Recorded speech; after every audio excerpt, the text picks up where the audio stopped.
რიკოთის ყველაზე გრძელი გვირაბი გაიჭრა 1800 მეტრიან მონაკვეთზე ავტოტრანსპორტის მოძრაობა ახლა 2 კილომეტრნახევრიან გზაზე გადაერთო. რეგიონული განვითარებისა და ინფრასტრუქტურის მინისტრის თქმით, პროექტით გათვალისწინებული ინტენსიური სამუშაოები 33 ფერდზე მიმდინარეობს.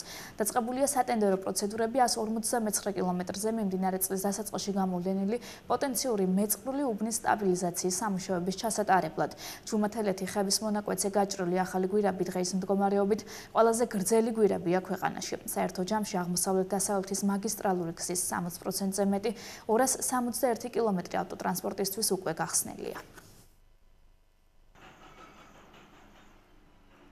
დღეს მოვინახულეთ ყველაზე გრძელი ქვეყანაში ჯერჯერობით დღეის მდგომარეობით გაჭრილი გვირაბი 1800 მეტრის სიგრძის.